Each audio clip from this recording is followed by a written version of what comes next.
Assalamu alaikum wa rahmatullahi wa barakatuh. Wa alaikum assalam wa rahmatullahi wa barakatuh. Àkójọ ọ̀gbìn sọ̀rọ̀ láti lọ. Naam. Ìbéèrè mi ó lọ lórí ó ní àwọn àṣà Ẹ bá Yorùbá. gbóhùn yín sókè díẹ̀. Náà tó àwọn àṣà Yorùbá bíi tí ọ̀gá bá fẹ́ ìyàwó wọlé. Tó tí wọ́n máa ń ní ìyàwó kó máa tó gbogbo àwọn ọmọ kéékèèké tó bá bá nílé tí a kó máa pọ̀ wọ́n náà jì kó máa pọ̀ wọ́n nígbàdà. Ní irú àtàwọn ṣé ó bá ìsìlámù Naam. Ọ̀sẹ̀. Kò sí ní tó burú mbẹ̀, kò sí ní tó burú mbẹ̀ nítorí pé ẹni tí wọ́n fẹ́ pọ́n pọ̀ nílé òun náà pọ́n lómi lè èyí sì sọ́jú orí nìkan iná lèèyàn máa fi pọ́n lómi lè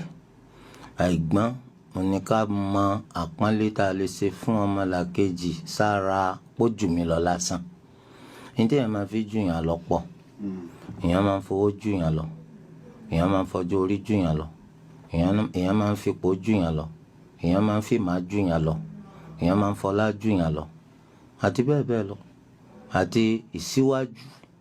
dé àyè kan èèyàn máa fi jù yàn lọ torí ẹ̀ gbogbo àwọn nǹkan náà ní Islam fẹ́ kó jẹ́ pé à ń fi ojú àpọ́nlé àti iyì à ń fi ń wò lóòótọ́ àwọn ọmọ tí ìyàwó bá ń lé àwọn ọmọ kéékèèké ni so ṣùgbọ́n ẹyin náà ni ó padà dàkú kọ́ nígbà tí o bá ti torí wípé àwọn ọmọ tó bá ń lé àwọn ìgbẹ́ ìdí rẹ ni wọn jà mọ́ nǹkan kan wọn ṣe kínní tó bá di lọ́la ọ̀rọ̀ ní rí bẹ́ẹ̀ mọ́ àlejò ni wọ́n níbí tí ìwọ bá sì náwó ìfẹ́ táwọn náà bá bọ fọwọ́ ọ̀fẹ́ gbà ó dájú pé wàá rí bẹ́ẹ̀ gbé lálàáfíà màmá wa ti pé àwọn ọmọ tí ń jẹ́ Kàbírù bọ́bí Aisha ayi bọ́bí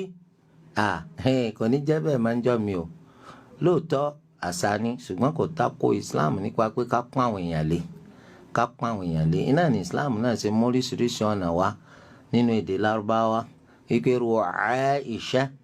ẹnì kan náà fi ń bá a ṣeré pé yá Aishu wọn àpéjá so gbogbo eléyìí náà ń bẹnu pé èèyàn ń pààyàn lé àmì ètò burú òun náà nípa àwọn ọmọ tí ìyàwó tó dé wọn ń pọ́n léwu káwọn náà máa lákọ́ máa lórí eléyìí ọba mu Islam ọgbà kọ́mọdé kọ́ máa lákọ́ má gbàlagbà lórí torí ẹ̀ ló sì wá nínú hadith kan wípé Abu Hurairah radiyallahu anhu ó rà àwọn arákùnrin méjì kan tí wọ́n lọ ó wá pé èyí tó kéré lọ́jọ́ orí nínú wọn ó pè sọ́dọ̀ ó wá níbò ní àgbàlagbà yìí jẹ́ sí ọ ó ní bàbá mi Abu Hurairah wá sọ fún pé la tusammihi bismihi ọ gbọ́dọ̀ lákọ máa lórí ọ gbọ́dọ̀ lákọ máa lórí nínú ẹ̀kọ́ tẹ̀sìn Islam kọ́ wa gbogbo ẹni tó bá ti dàgbà jù wá lọ àgbọ́dọ̀ lákọ máa lórí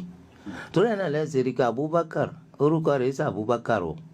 Abdullahi ibn Uthman àdìsí tánàbí ti pè ló kọ́ wọ́n fẹ́ má tó nǹkan Abubakar ya Ababakar bẹ́ẹ̀ lẹ́gbọ́ tánàbí ń gbà anábì sì sẹ́gbẹ́ rẹ̀ anábì sẹ́gbẹ́ Abubakar lọ́jọ́ orí torí ìdí eléyìí báyìí káwá kọ́ àwọn ọmọ wa kí wọ́n yẹ lẹ́nu rúnrún ìyàwó tó dé hafusa fausa wọ́kọ́ ni mò ń pè ní ayi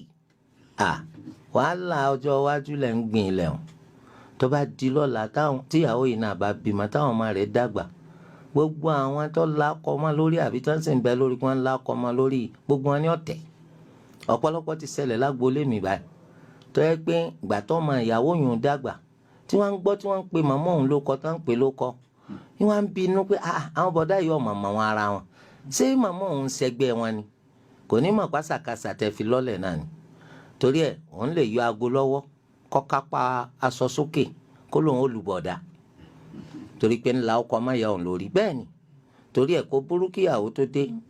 kọ́ mọ̀ pé àwọn ọmọ kéékèèké tó bá ń lé kọ́ mọ̀ pé wọ́n ló kọ kó fún wọn láwọn ó kọ̀ọ̀kan tó ń túmọ̀ sí pọ́pọ́n wọn lé bí arówó lò akọ̀wé ẹni wọn gbọ́dọ̀ lákọ máa lórí torí Islam ó ní irú obìnrin ní ìsìn àtọkùnrin ẹni máa jẹ́ àbú kìnnìkan Ummu kìnnìkan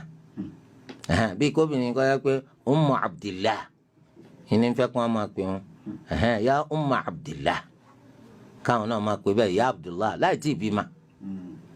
káfí máa ro rere sí i eléyìí jẹ́ bó ṣe jẹ́.